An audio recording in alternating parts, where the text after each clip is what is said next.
Tenemos entonces estabilidad laboral reforzada como los fueros que constitucionalmente se habían abordado en el país, a través de la Corte Constitucional, a través de la Corte Suprema de Justicia, se habían tenido unas interpretaciones que ya estaban definidas frente a cuándo opera un fuero de salud, cuándo una persona se considera en estado de discapacidad, cómo opera el fuero de maternidad, el fuero de lactancia, el fuero sindical. Nuestro proyecto de ley, en primer lugar, tenemos que tener en cuenta que este proyecto dice literalmente que sin perjuicio de las demás formas que puedan existir, o literalmente dice sin que se entienda una enunciación restrictiva y taxativa. O sea, quiere decir que estos fueros que están aquí contenidos en la ley pueden ser adicionados, pueden ser cambiados, pueden ser modificados con la realidad. ¿Sí? Si bien es cierto, ahorita tenemos 5 fueros definidos en este proyecto de legislación, podrían existir más. En este sentido, el proyecto no está restringiendo la existencia solo de estas condiciones, sino únicamente está denunciando. El fuero de salud en Colombia había sido ampliamente desarrollado por el tema jurisprudencial. ¿Qué está estableciendo este proyecto de ley? Dice que el fuero de salud será una grave situación de salud que impida o que dificulte sustancialmente el desempeño de las labores en condiciones regulares. ¿Esto qué quiere decir? Normalmente en este tema había habido lo que se llama desde el ámbito periodístico, que lo denominan un choque de trenes. Normalmente había existido esta diferenciación de interpretación entre la Corte Suprema de Justicia y lo que había considerado la Corte Constitucional. La Corte Suprema de Justicia había sido enfática en definir que únicamente los fueros de salud, como esta protección para que el trabajador no pueda ser despedido, desmejorado, trasladado, con ocasión de su situación de salud, tenía que ser, a juicio de la Corte Suprema de Justicia, Sala Laboral, tenía que ser una afectación a la salud que fuera de moderada en adelante. Recordemos que las calificaciones o el proceso de calificación de pérdida de capacidad laboral en Colombia implica grados de afectación a la salud. Un grado leve, un grado moderado, un grado severo y un grado muy severo.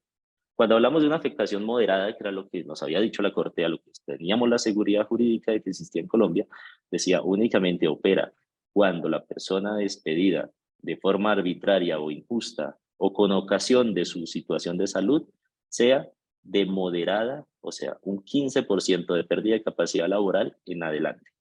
Moderada, grave, severa o muy severa.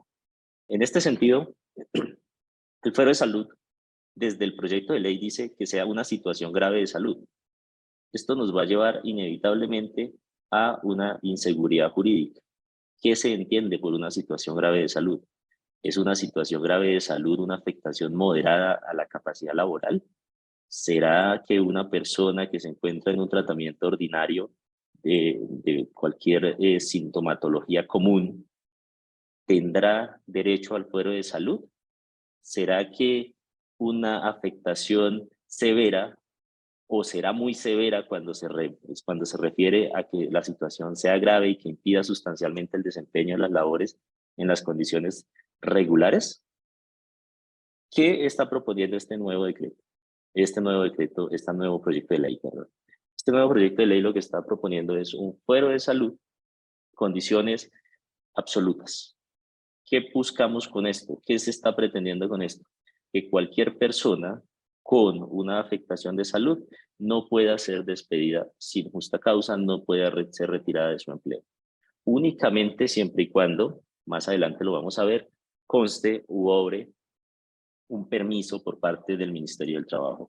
Permiso que a propósito, desde nuestra experiencia, es muy difícil lograr. Entonces, este fuero de salud va amparando a estas personas con, según el proyecto de ley, graves perjuicios de salud que impidan sustancialmente. La verdad, consideramos que esto puede ser extendido a cualquier persona sin perjuicio de su pérdida de capacidad laboral. Ahora, si armonizamos el fuero de salud con lo que ha considerado el proyecto de ley como el fuero de las personas o la estabilidad laboral reforzada de las personas en situación de discapacidad, como aquellas personas que tienen una limitación física, sensorial o intelectual, que dice que sin importar la escala, y que adicionalmente dice no requiere calificación o proceso de calificación previo o en curso. Entonces, para tener en cuenta aquí cuál es la diferencia entre el fuero de salud y el fuero de las personas en situación de discapacidad, es que la discapacidad es una limitación física a mediano o a largo plazo. Personas que pierden la motricidad de las piernas, que quedan en situación de silla de ruedas, todas estas personas estarían incluidas en las personas en situación de discapacidad. Obviamente nos queda un hilo muy delgado entre lo que es considerado el fuero de salud y lo que sería considerado un fuero de las personas en situación de discapacidad. Aunado a que adicionalmente, para las personas en situación de discapacidad, dice el proyecto de norma, no se requerirá calificación o proceso de calificación previo en curso. Basta con que la persona presente la situación que lo afecte, que lo limite física, sensorial, intelectual, a mediano o a largo plazo, sin que importe la escala, para que la persona sea considerada un trabajador de especial protección y goce de la estabilidad laboral reforzada. Para, para continuar entonces la presentación, continuaremos con los demás fueros. Fuero de maternidad. Este fuero de maternidad en Colombia ha sido ampliamente tratado a través de la más reciente sentencia en la que hasta el momento todos los asesores laborales y los abogados laboralistas nos estamos basando, la sentencia SU 075 de 2008, lo que hacía era definir la trabajadora en situación de embarazo o en condición de embarazo tendrá derecho a la estabilidad laboral reforzada en la medida en que conozca el empleador de su situación. Eso quiere decir que si finalizó el contrato por razones objetivas sin que se conociera de dicha situación, decía esta sentencia o dice que todavía lo está rigiendo a través de precedente jurisprudencial, tendría derecho al pago de las cotizaciones durante su etapa de gestación. Esto en vista de qué? De garantizar que la trabajadora pudiera acceder a una licencia de maternidad remunerada. La sentencia lo que hacía era reunir y condensar todas las consecuencias jurídicas para el empleador en la medida de determinar si al momento de la terminación del contrato, este tenía conocimiento o no tenía conocimiento de la situación o de la condición de embarazo de la trabajadora. Si tenía conocimiento y aún así ejerce la terminación, debía reintegrar, pagar los salarios y prestaciones dejadas de percibir y adicionalmente pues brindar la estabilidad en el empleo, no solo durante la época de embarazo, sino adicionalmente durante el periodo de licencia y lactancia. La licencia y la lactancia, recordemos que en Colombia, a través de la jurisprudencia, volvemos a repetirlo, la Corte Constitucional, se había establecido que la protección iba hasta que el niño o el menor nacido o el hijo de la trabajadora tuviera 6 meses de edad. 18 semanas iniciales a través de una licencia remunerada de maternidad y 6 semanas adicionales, o sea, hasta que tuviera los 6 meses de edad, a través de un fuero de lactancia materna que era menos gravoso en el sentido de que durante la licencia de maternidad o durante la época de gestación, cualquier finalización del contrato se presumía era por su condición de maternidad. Esto quería decir que el empleador, de ejercer la finalización del contrato, no solo requería el permiso del ministerio, sino que debía tumbar o tenía que demostrar lo contrario a lo que la presunción estaba favoreciendo a la trabajadora, que era que la terminación del contrato se daba por ocasión o con causa de la maternidad. Entonces, en este sentido, durante la licencia de maternidad se mantenía esta presunción, durante la época de lactancia, o sea, las últimas 6 semanas para los 6 meses del menor, ya esta presunción desapareció, pero continuaba con la protección constitucional solo de la trabajadora, sino que sería la trabajadora quien debía demostrar que esta terminación del contrato dentro de las 6 semanas últimas, lo que se tenía como el fuero de lactancia o las horas de lactancia materna, se daba con ocasión o con causa de esa situación. Entonces ya cambiaba la presunción y le permitía al empleador una posibilidad jurídica de poder disponer frente a la trabajadora. ¿Qué pasa con el proyecto de ley que estamos analizando? El proyecto de ley dice que durante la gestación y 6 meses posteriores al parto habrá protección constitucional por fuero de maternidad. Esto quiere decir que las últimas 6 semanas que se tenían como lactancia materna o como un fuero de lactancia materna, en la cual ya no existía el fuero de la presunción, perdón, la presunción a favor de la trabajadora, se hará extensiva hasta estos 6 meses. O sea, se pierden los 18, se pierde no solo el derecho que tenía o la posibilidad legal y jurídica del empleador de finalizar el contrato en las últimas 6 semanas sin que la presunción estuviera en su contra, para hacerlo extensivo hasta las 6 meses posteriores al parto. Entonces es claro, durante la gestación y 6 meses posteriores al parto habrá fuero de maternidad. Esto es, no podemos mover, no podemos disponer, no podemos finalizar el contrato de una trabajadora hasta tanto pasen 6 meses desde la fecha del parto. Y una novedad, y es lo que se ha entendido como la especial protección al compañero o a la esposa o al cónyuge de la persona que se encuentra con empleo formal. ¿Qué dispone esto?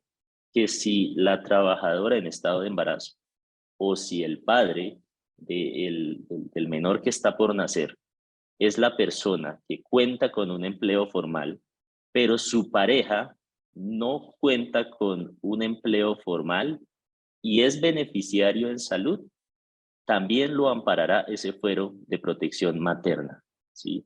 Hagámoslo claro para darle un poco de claridad al asunto. El hombre, su esposa está en situación de desempleo y adicionalmente está embarazada. Al hombre se le haría extensiva la protección por mandato legal de aprobarse el proyecto de ley. ¿Esto qué quiere decir? Que si tengo una relación laboral con el señor Pedro y su esposa está embarazada y cumple con las 2 condiciones que me exige la ley, esto es, que su señora no tenga un empleo formal y que adicionalmente sea beneficiaria en salud del señor Pedro, que es el trabajador con quien yo tengo mi relación laboral, inmediatamente el señor Pedro quedará amparado por este fuero de maternidad durante la época de gestación y hasta los 6 meses posteriores al parto. Entonces, para tenerlo claro, este es uno de los grandes cambios que incluye este proyecto de reforma laboral frente a la maternidad, frente al fuero de maternidad, que no solo cobija a la trabajadora, sino también a su pareja en la medida que ésta no tenga, o al trabajador, perdón, sino que también el trabajador quedará amparado cuando su compañera no tenga un empleo formal y cuando ésta sea beneficiaria en salud.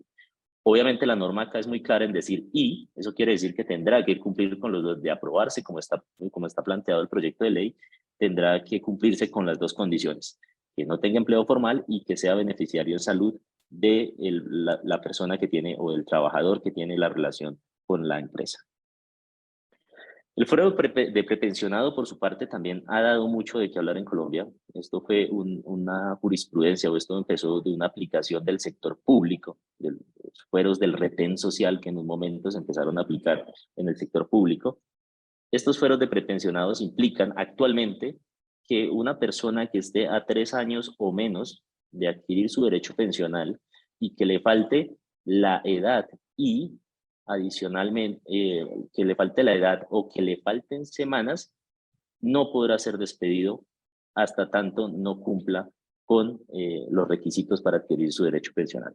Esto tiene como fin, o la jurisprudencia constitucional ampliamente ha definido que esto es una forma de garantizar derechos a una población mayor a la cual será muy difícil reingresar al mercado laboral por condición de su edad. Entonces, como lo explicaba, actualmente la jurisprudencia implica que el fuero de prepensionado para estas personas que estén a 3 años o menos para cumplir, oígase bien, actualmente con las semanas o con la edad. ¿Sí? Esto quiere decir que actualmente si el trabajador tiene 60 años, o sea, está a 2 años de su pensión, pero ya cumple con las semanas cotizadas, se genera la discusión si puede existir o no puede existir un fuero de prepensionado. Por ahora la jurisprudencia ha tenido que en estas situaciones es posible que no se genere el fuero de prepensionado, toda vez que ya la persona lo único que está esperando es el cumplimiento de su edad de pensión para materializar o consolidar su derecho a su mesada pensional. La reforma laboral o el proyecto de reforma laboral lo que está planteando es cambiar el o, la alternativa de que sea las semanas o la edad lo que le falte para ampararlo con este fuero, para cambiarlo por un y volver obligatorias las dos condiciones. Entonces ya en este momento de aprobarse el proyecto, no solo bastará con que el trabajador esté a 3 años o menos, sin importar si tiene o no las semanas. Si no las tiene, si le faltaran ese mismo periodo para cumplir las 1.300 semanas, si está afiliado a Colpensiones para adquirir su derecho pensional, pues desde este momento estaría amparado por un fuero de protección, por fuero de prepensionado. Pero si ya reúne los requisitos, o sea, ya tiene ese mínimo de semanas de aprobarse la reforma, aún continuaría amparado por este fuero de prepensionado. No podría despedirse sin justa causa o de manera unilateral por parte del empleador a esta persona, toda vez que el fuero de prepensionado lo estaría cobijando. ¿Esto qué conllevaría? Una acción de tutela, una orden de reintegro y una sanción por haber generado este tipo de despidos en contravía de la normatividad laboral. Entonces, hay que tener muy en cuenta que el fuero de prepensionado cambia para volverse necesario las dos condiciones, la edad y las semanas, protegiendo al trabajador aun cuando de faltarle solo la edad y ya tuviera las semanas, distinto a lo que hoy se ha entendido que debe ser las semanas o la edad. Por su parte, el fuero sindical también como una garantía, esto es un tema que también se está tornando muy discutido y muy apetecido en el sentido de que lo que está promoviendo el gobierno nacional a través del Ministerio del Trabajo es promover la asociación y el derecho a asociación y de libertad sindical. Estos fueros sindicales, además, que son la garantía que tiene pues la persona para que no solo se afilie, sino que para como organización sindical presenten eh, pliegos de peticiones al empleador, entren en negociación colectiva, puedan firmar una convención colectiva, también está siendo pues modificado en el sentido que veremos más adelante cuando se aborde el tema del derecho colectivo y las modificaciones propuestas. Por su parte, abordamos la siguiente situación, que es cuáles son esos derechos que tienen las personas que están amparadas por los fueros que hemos tratado con anterioridad. No ser desmejorados, esto que implica no reducir las condiciones laborales que actualmente tienen, no cambiar salarios, no desmejorar lo del cargo, no solamente tengamos en cuenta que la desmejora en derechos laborales se aplica cuando hay una reducción de salarios, sino que también puede haber una desmejora en el sentido de generar un cargo de menor impacto al que la persona está desempeñando. Adicionalmente, puede ser una afectación el hecho de trasladarlo a un domicilio de la empresa que le queda más lejano o que puede ser visto como una afectación eh, a lo que normalmente se encuentra acostumbrado, a los transportes, al tema de su núcleo familiar, a los tiempos de compartir en familia, a no ser discriminado, no ser tratado de forma diferente por ocasión de un fuero, no tratarlo de forma despectiva, no tratarlo en situación de inferioridad o de minusvalía o tratarlo de hacer como como una persona que no tiene la capacidad intelectual o la capacidad en la experiencia igual a la de sus congéneres o igual a la de sus compañeros de trabajo. Y principalmente a no ser despedidos sin justa causa. Esto que implica que para cualquiera de estos fueros, dice el proyecto de ley, vamos a abordar esta situación, se deberá ejecutar el proceso de desvinculación para cada una de estas personas. ¿Qué plantea el proyecto de reforma? El fuero sindical será competente para el levantamiento del fuero sindical. Recordemos que todas las personas que se encuentren dentro de la junta directiva de un sindicato, dentro de las personas que están en la comisión de quejas y reclamos del sindicato, gozan de lo que se denomina el fuero sindical. ¿Esto qué quiere decir? Que no pueden ser desmejorados, trasladados, despedidos sin previa autorización del juez. En este caso, el proyecto de reforma mantiene la ley como se encuentra. ¿Esto qué quiere decir? Si yo voy a despedir a una persona aforada sindicalmente, debo acudir al juez laboral del circuito de donde se encuentre el domicilio o donde se encuentre la prestación del servicio para solicitarle a través de una demanda que se declare la existencia de la justa causa que motiva el cambio, que motiva el traslado, que motiva el despido, para autorizar el retiro. Es el juez quien me da la autorización para yo poder finalizar estos contratos de forma segura y sin incurrir en incumplimientos a la normatividad laboral. Dice el proyecto de reforma también que en el caso de los fueros de salud, en los fueros de maternidad y en los fueros de discapacidad y de prepensionado, el competente para autorizar esta terminación del contrato será competencia del inspector del trabajo. ¿Esto qué conlleva? Esto conlleva a que antes de despedir al trabajador tengamos que acudir ante el Ministerio del Trabajo a solicitar el permiso.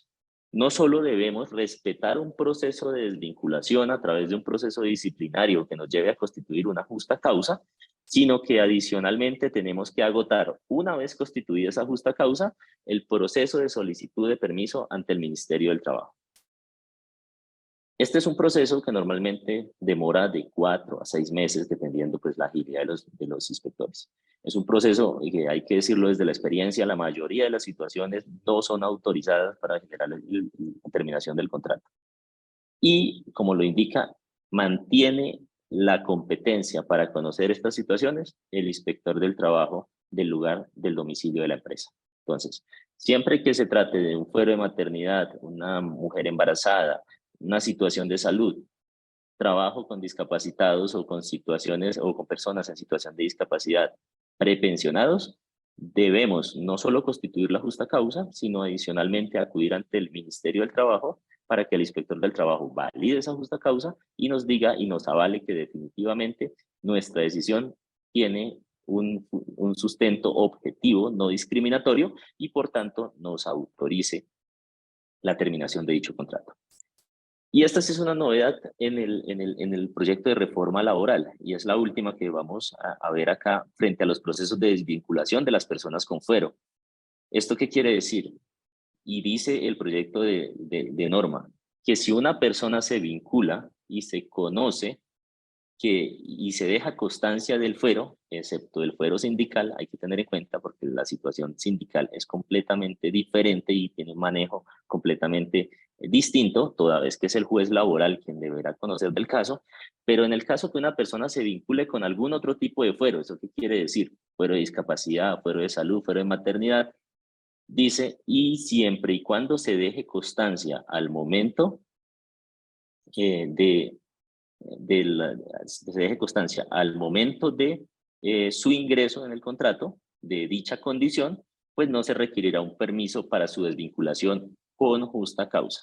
Cuidado, con justa causa. Esto en el caso cuando la persona ingresa, por ejemplo, contrata una persona que no tiene la posibilidad de ver y adecuo todos mis sistemas en la empresa para que a través del sistema Braille me preste un servicio y dejamos constancia que la persona ingresó a la empresa con esta condición, pues al momento en que yo necesite despedirla con justa causa, siempre y cuando respete el proceso disciplinario, no tendré que pedir autorización al ministerio. Entonces acá cambia la situación entre lo que es un fuero de salud, porque el fuero de salud se puede desarrollar dentro de la relación laboral, no hay ninguna existencia previa ni se deja constancia de nada, mientras que la discapacidad, al ser permanente y al ingresar con dicha condición de discapacidad a la empresa, pues dejamos constancia en el contrato como lo propone el proyecto de ley y simplemente cuando vayamos a retirar a esta persona con justa causa, no tendremos que pedir permiso. Tengamos en cuenta, como lo comentaba el doctor Alfredo al inicio, el contrato por norma general se convertirá en un contrato a término indefinido. Por eso se habla únicamente del requisito o del permiso para finalizar el contrato con justa causa, toda vez que el contrato a término indefinido, como su misma palabra lo indica, es mantenerse en el tiempo de forma ilimitada, siempre y cuando se mantengan pues las causas que lo originan o las situaciones que dan lugar a la existencia del mismo.